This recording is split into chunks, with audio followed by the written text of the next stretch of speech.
Seriously, what is this? She can't even make a decent meal. The mother-in-law's voice echoes through the kitchen. Hey, that's out of line, I retort, but I know it's pointless.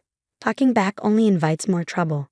Don't you dare talk back to your mother-in-law, she snaps. Despite my husband defending his mother, I feel utterly alone in this. I used to think about ending this life, but now I've given up on those thoughts. I'm Alicia, 32, a nurse at a local hospital.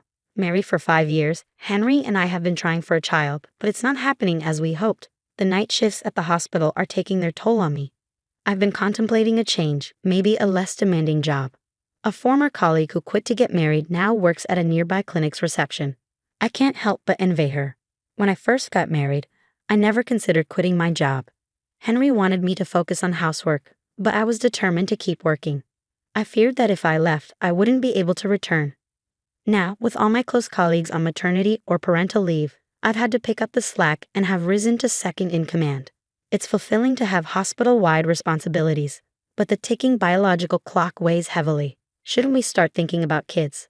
I once brought it up to Henry, but he dismissed it with a casual, sure, when the mood strikes. Henry and I are the same age. We met at a party when we were 25. He was a true gentleman, always well-groomed and charming.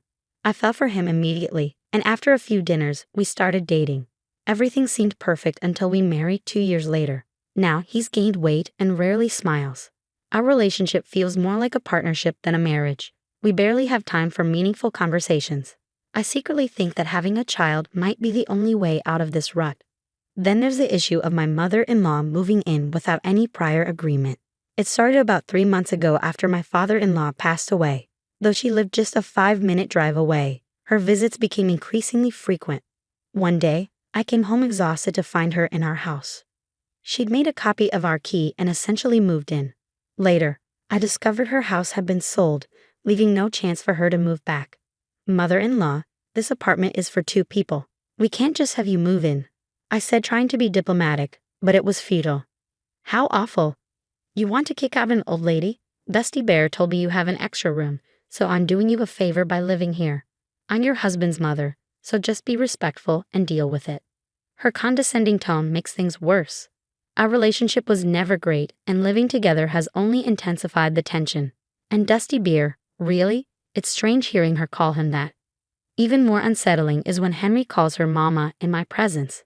I suspected he was a mama's boy when we dated, but witnessing it firsthand is overwhelming. I've heard that a man's treatment of his mother often reflects how he'll treat his wife. I used to find Henry's kindness towards his mom endearing, but now it seems like all his affection is directed at her, not me. I've tried to discuss the living situation with Henry multiple times, but it's getting us nowhere. Dustin, we never agreed to this. Can you please talk to your mom?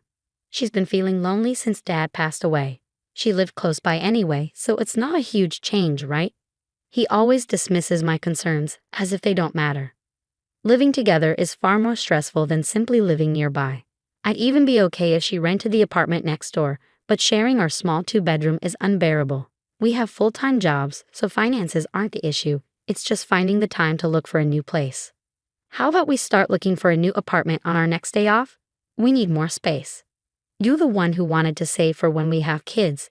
Stop changing your mind. Besides, Mom is helping out around the house. Isn't that beneficial? You're fine with this because she's your mom. I wanted to scream, but it wouldn't change anything. We're at an impasse, whether it's about moving out or living together. Today, I came home to another set of demands from my mother-in-law. There's a Halloween tea party at Glenda's next Tuesday. Can you prepare some treats? Next week, my shifts don't allow me to go shopping. Could you buy the ingredients yourself? I declined, checking my work schedule. She has the time and resources, so why ask me?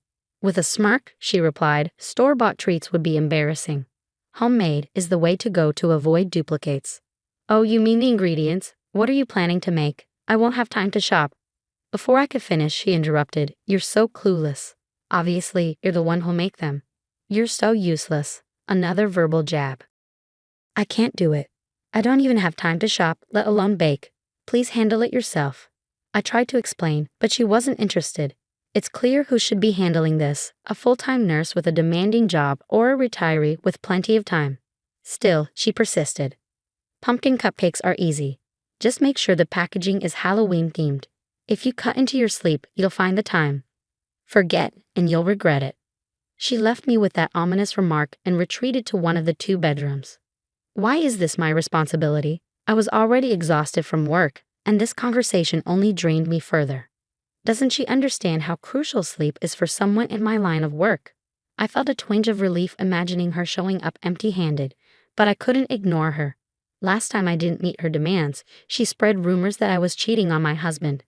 Clearing that up with the neighbors was a nightmare. Tuesday arrived and I sacrificed 3 precious hours of sleep to bake pumpkin-flavored cupcakes. They looked adorable in their Halloween packaging. Surely my mother-in-law would be pleased. But when she saw them, she sneered. "What's this? You made these? Wow, you're talented at wasting ingredients and money. Ha."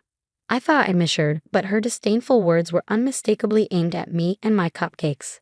"I followed your instructions exactly. What's wrong with them? And it's really unfair to criticize me after making me do this." Before I could finish, she revealed a bag wrapped in department store paper. It was clear she never intended to bring my treats. She just wanted to make me do the work. Rage surged within me. I felt like a fool for actually making them. I was done being her puppet. "What's in the bag, mother-in-law? You had me bake, and then you went shopping yourself? Why are you always so cruel?" "Oh, did I say that? Just throw those trashy, uninspired cupcakes away. I couldn't take them to the neighborhood tea party now." I wanted to scream at her, but managed to hold back my frustration as I prepared for work. After barely 3 hours of sleep, I needed to find a way to change this living situation and avoid my mother-in-law altogether. Why was Dustin okay with me enduring this? Tears of frustration welled up in my eyes as I headed to work. 2 months have passed since that incident, and today is New Year's Eve. We've managed to avoid major arguments, but that doesn't mean I've accepted this living arrangement. I've kept conversations with my mother-in-law to a minimum to maintain my sanity. The hospital is exceptionally busy during the cold season. It might not seem like much compared to doctors, but with the surge in appointments for vaccinations, this is the busiest time of the year. We're overwhelmed, covering for the doctors, and barely keeping up. 5 years into our marriage, we didn't do anything special for Christmas. With my mother-in-law living with us, it was hard to find any holiday cheer. I had thought about taking a trip for New Year's, but Dustin wasn't interested. "Let's just relax at home during the long holiday." "Why don't we take a break too, Alicia?" Just then, my mother-in-law walked in with a bright expression. "It's New Year's Eve. Have you prepared a special breakfast? You wouldn't skip that, would you?" Both Dustin and I were caught off guard.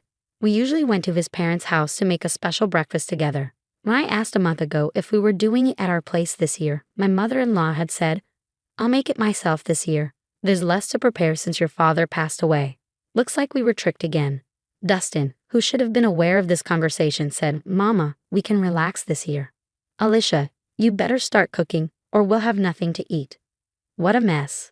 My mother-in-law had promised to make it, but do we even have the ingredients? Both of them played dumb. If only she would help. Of all times, she brings this up on New Year's Eve, when stores close early. I rushed to 3 different supermarkets. Even 24-hour stores were running low on supplies due to last-minute shoppers. Dustin and my mother-in-law were comfortably watching New Year's specials in the living room while I was stuck cooking. Dustin asked, "What about seafood dishes?" I checked the time. New Year's was just an hour away. With pots filled with meat and beans, takeout was my only option. "Sorry, I'm swamped. Can you grab some takeout?" "Seafood?" Dustin, who had no intention of going out, left reluctantly. I wouldn't be surprised if he didn't bring anything back for me. And why seafood this year? We've never focused on it before. As expected, Dustin returned with seafood for just the 2 of them. Here I was, making sure there was food for us, while he set the table for the living room. He didn't even offer to help, knowing I was struggling to prepare everything on my own. Making a special breakfast takes time and effort, and I was exhausted from rushing. By dawn, I finally finished. The dishes looked good, and I hoped there would be no complaints. With that thought, I headed to the bedroom. Just 2 hours later, I collapsed into bed, only to be awakened by noise in the kitchen. My mother-in-law and Dustin, who had gotten a good night's sleep, were probably eager for their special breakfast. Then Dustin walked in with an unbelievable announcement. "We're going out. You're probably tired, Alicia, so you'll stay home, right? Or do you want to go out for brunch?" "What brunch?" My foggy brain struggled to process this. "Wait, you want to go out for brunch now? I made a special breakfast. We don't need to eat out, right?" "Well, yeah. But I'm annoyed. Dustin replied vaguely. I went to the kitchen and was horrified to see my mother-in-law about to throw away the food I had stayed up all night making. Hey, what are you doing? This trash is indible. Huh? I thought I'd do you a favor and throw it away. Starting the new year with this? No way. I managed to grab the food from her, but some vegetables fell to the floor in the process. Why is this happening to me? As I picked up the fallen vegetables, tears started rolling down my cheeks. Dustin, seeing this, put on his jacket without offering any help. All right, let's just go have brunch by ourselves. Alicia, take care of the rest. And with that, they left for brunch, leaving me behind. This situation can't continue. If we have a child, I can't raise it with Dustin. After cleaning up, I decided to eat the special breakfast I'd made. It's not bad, if I do say so myself. Sure, it might not be as good as the special breakfast my mother-in-law makes every year, but considering I made it in a rush, it's decent both in taste and appearance. As I sat down to eat, the intercom rang. Who could it be this early in the new year? When I opened the door, I was stunned and decided it was time for a little revenge. 3 days later, I was packing up the last of my things. All right, this is the final box. All that's left is to talk to my mother-in-law when she gets back. Just then, she stormed in fuming. You've embarrassed me. What are you going to do about it? She shouted. What's the fuss? I haven't done anything, I responded calmly. Her face turned red. The neighbors are laughing at me. They're asking if I'm bullying my son's wife. They heard about the special breakfast. Clear up this misunderstanding right now. I didn't spread any rumors, but isn't it true? I retorted, realizing the neighbors had probably been gossiping about the New Year's meal. And what about Halloween? They think I wasted the treats you made.